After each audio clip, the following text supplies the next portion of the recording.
자, 비트코인에 투입된 에너지는 비트코인 가격의 방어선 역할을 합니다. 그리고 그 내재 가치는 얼마든지 우리가 추정이 가능합니다. 그런데 좋은 화폐는 시장에서 사라집니다.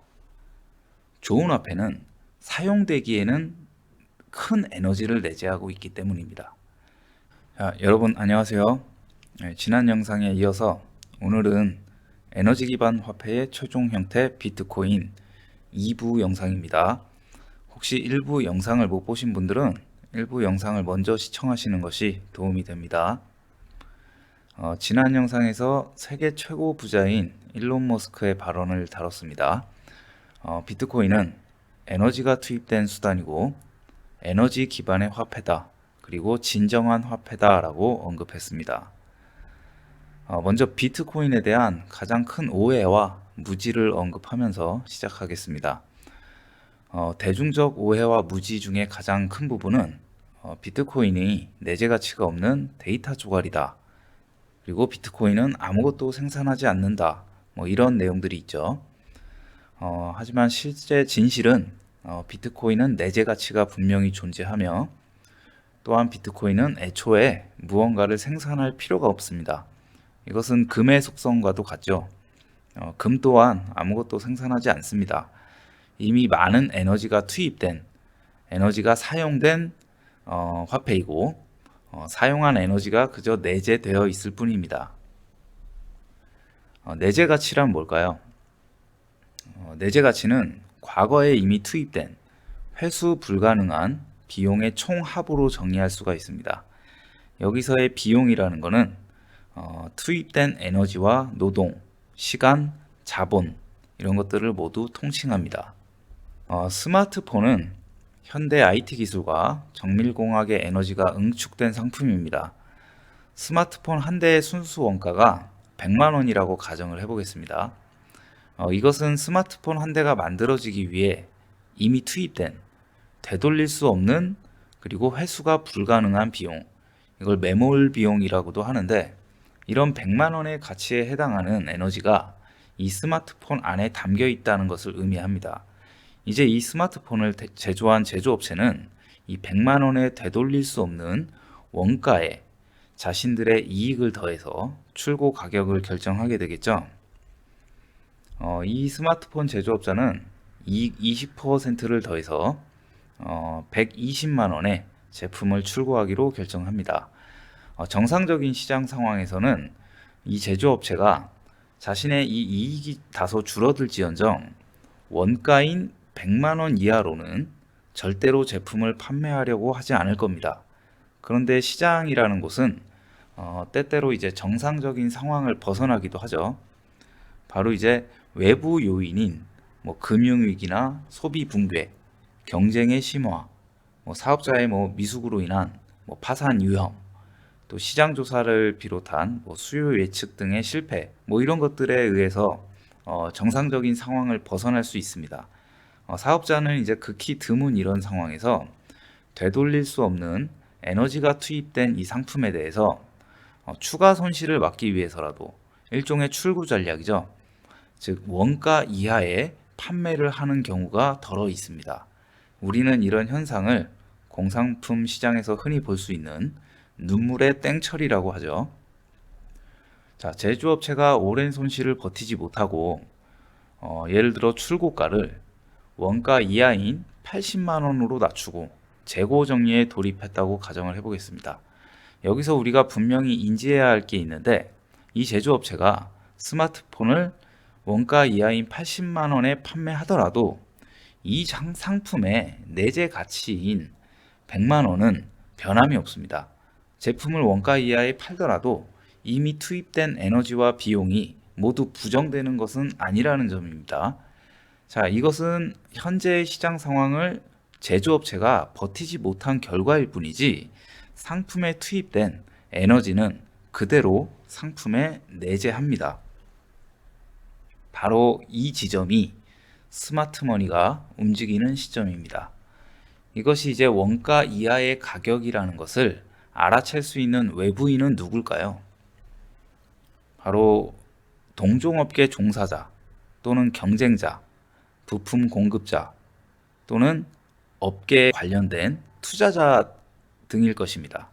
자, 이들은 이미 이 제품의 내재 가치가 대략 100만 원 수준일 것이다 라고 추정할 능력이 있는 사람들입니다.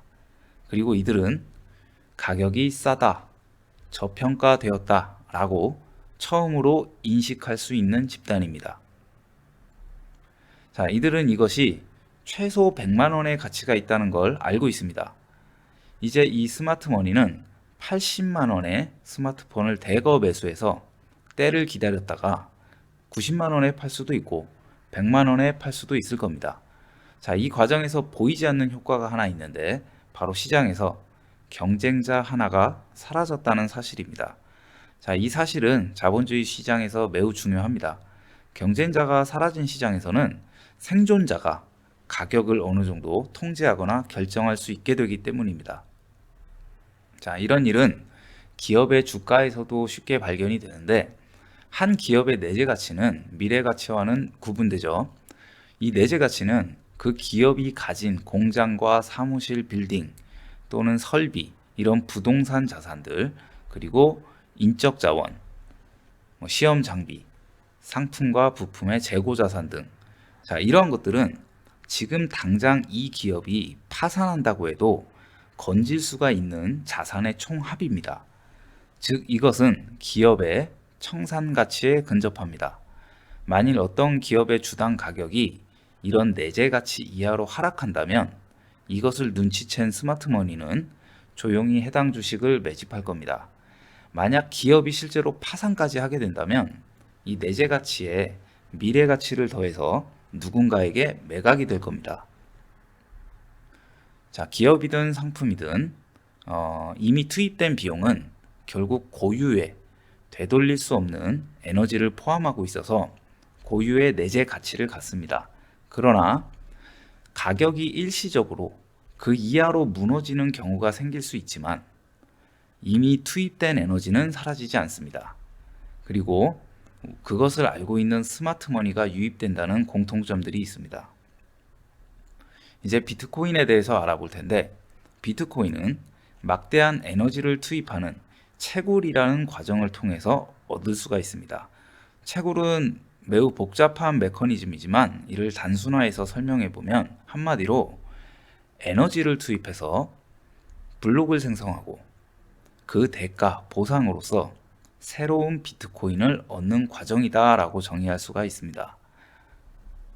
비트코인의 채굴은 막대한 전기 에너지를 통해서 컴퓨터 연산, 즉 이 해싱이라는 과정을 거쳐서 하나의 블록을 생성하는 과정입니다.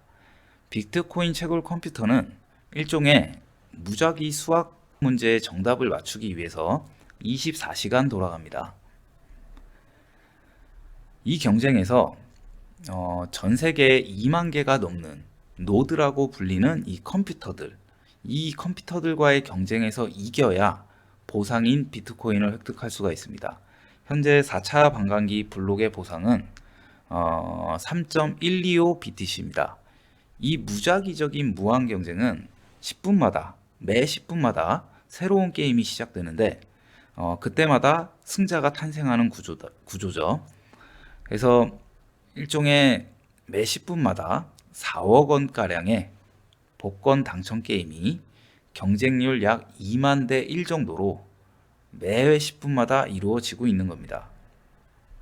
자, 그럼 채굴이라는 행위에 투입되는 에너지의 실체는 뭘까요? 여기에 투입된 총 에너지는 전기 에너지, 전기료죠. 그리고 채굴기를 매입한 가격, 그리고 이 채굴기를 유지하고 보수하는 가격과 인건비, 그리고 부지나 이런 창고, 임대료가 있을 겁니다.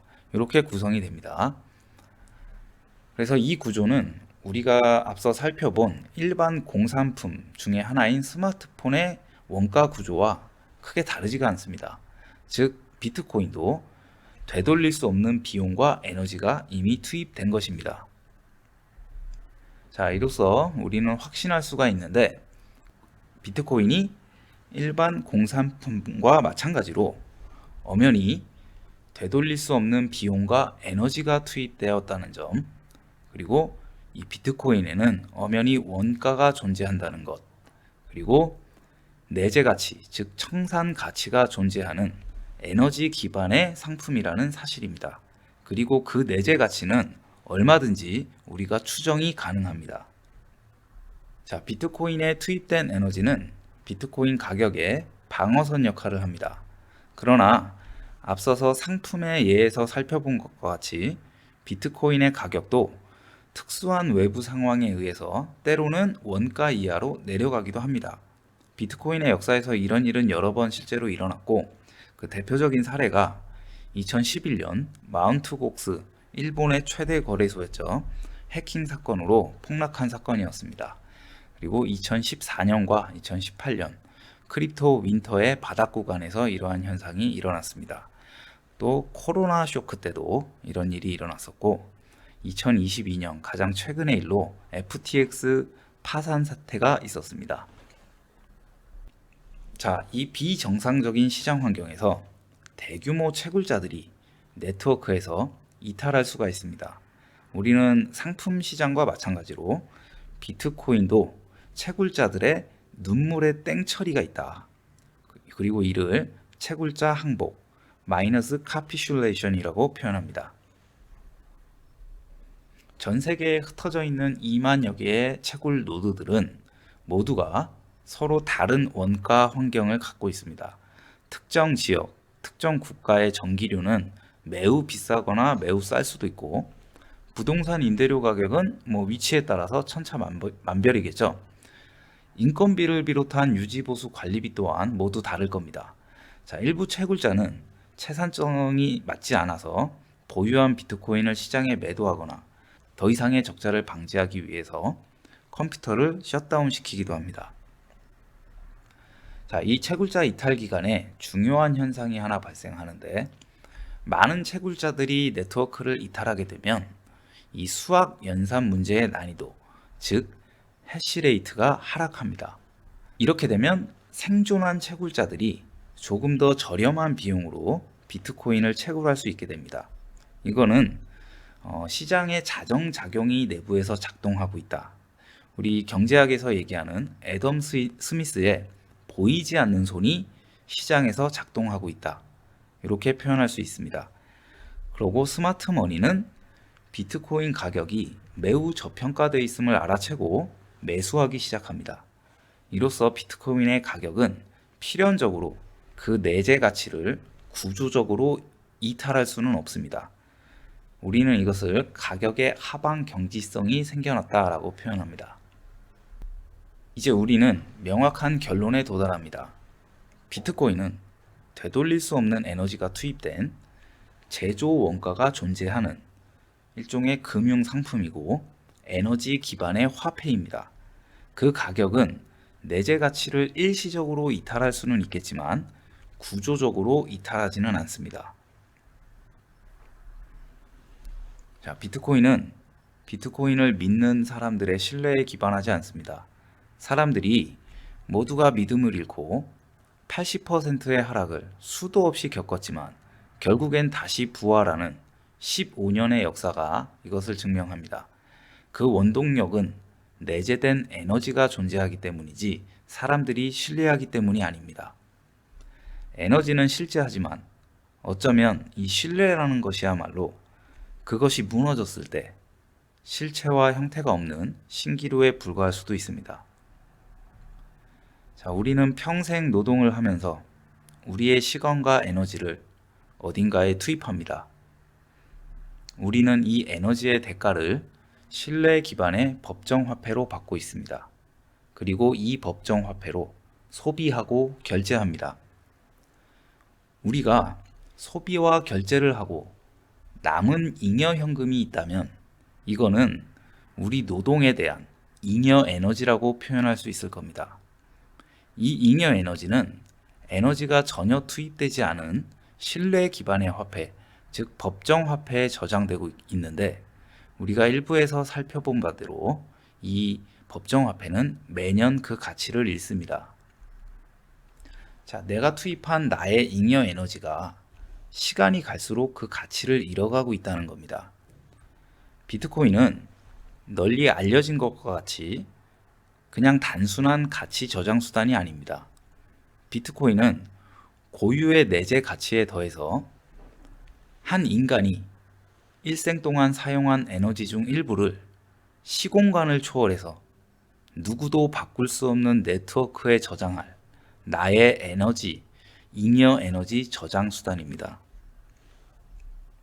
한 인간이 소유한 비트코인의 수량은 그 생애에 쏟은 잉여 에너지를 누락 없이 저장한 일종의 역사 기록입니다. 그리고 이 기록은 체인으로 묶여서 누구도 수정하거나 바꿀 수 없는 내 인생의 에너지 증명서가 될 것입니다. 근대 초에 영국의 금융가인 토머스 그래셴은 악화가 양화를 구축한다라는 명언을 남겼습니다. 이건 화폐의 본질로서 악화는 나쁜 화폐, 양화는 좋은 화폐를 의미하고 구축한다는 내용은 몰아낸다는 뜻입니다. 즉, 나쁜 화폐는 시장에서 빠르게 사용되고 소비됩니다. 바로 법정화폐죠. 그런데 좋은 화폐는 시장에서 사라집니다. 좋은 화폐는 사용되기에는 큰 에너지를 내재하고 있기 때문입니다. 시장에서 실물금이 사라지고 종이돈이 사용되었던 그런 역사와 정확하게 일치하는 표현입니다. 비트코인의 가치를 알아챈 사람은 비트코인을 사용하지 않을 겁니다. 보관하고 더 축적하고 더 감출 겁니다. 미래의 사람들은 비트코인이 자신의 생애에 쏟은 에너지를 저장해 줄 수 있는 소중한 에너지 기반 화폐라는 사실을 알아채는 순서대로 비트코인을 감출 겁니다. 이것이 에너지 기반 화폐, 즉 경화의 특성입니다. 전 세계 소수만이 인식한 진짜 비트코인에 대해서 비트코인 백서 강의 프로젝트를 준비할 예정입니다. 그리고 비트코인 백서가 다 담지 못한 그 이상의 가치에 대해서도 공부하게 될 것입니다. 그동안 알던 비트코인은 다 잊으시고 이 프로젝트는 향후에 이더리움과 솔라나 그리고 XRP까지 확장될 겁니다. 그럼 많이 기대해 주시고 끝까지 시청해 주셔서 감사합니다.